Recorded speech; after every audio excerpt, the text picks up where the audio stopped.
Genetic engineering in cattle, to some extent, has been practiced for thousands of years through domestication and selective breeding. In the modern world, the goals remain the same, but the methods have changed.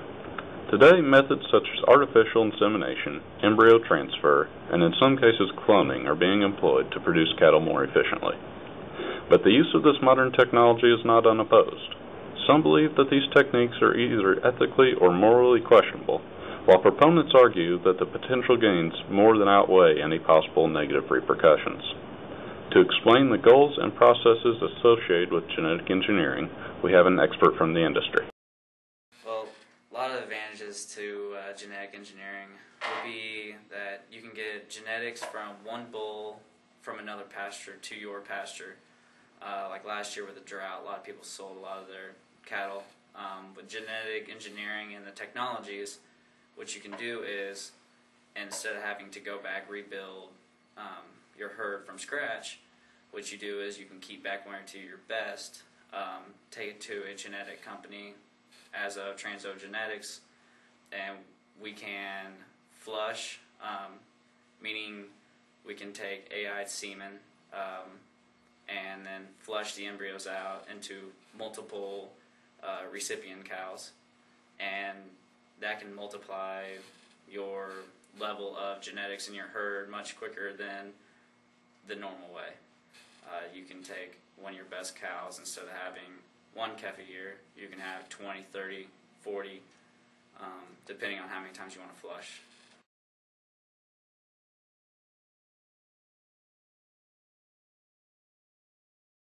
But I'd say one of the disadvantages is with a lot of this breeding and things, with show calves, things like that, in the commercial area, a lot of the calves are getting too big for birth weights.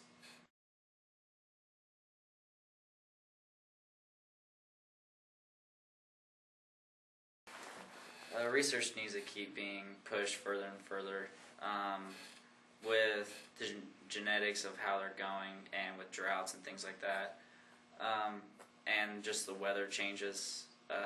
Genetically changing the cattle, I wouldn't say it would be the best thing for the whole group of meat from grass and things like that, but with the higher temperatures and things like that, getting the genetics from cows from the south and moving them up towards cows from the north allows them to put weight on in the summer, unlike what a lot of your South Dakota cows, Montana, a lot of your really good purebred cattle cannot do, because they just can't withstand that heat, and so they lose that extra weight, which is needed.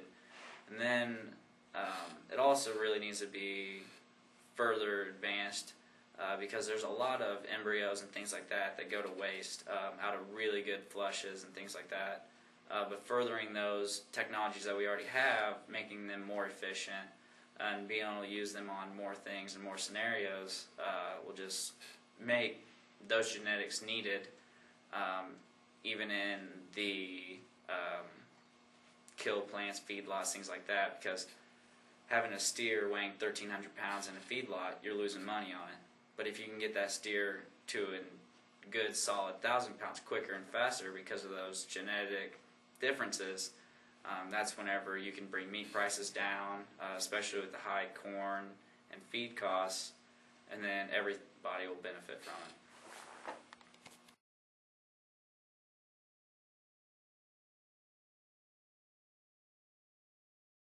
There's a reason for genetics to go away.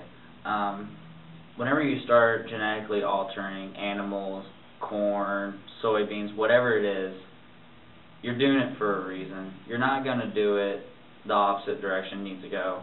You're not going to decrease yields, just like you're not going to decrease the good genetics in a cow. So the bad genetics are in there, as of sickle hawk, things like that, curly calf. Those are being pulled out of the genetic, the DNA chain, and it's creating less problems with those things. And really, it's just making everything for the farmer, for the producer, for the person at the meat store, to get what they really need at a higher percent of the time. Hold on a second. Alright, you can go ahead and cut that. In conclusion, modern technology and genetic engineering provides an opportunity to produce a higher quality supply of beef and dairy products more efficiently than ever before. But do these benefits offset the costs? This technology is very expensive and, according to some, ethically questionable. The decision is yours to make.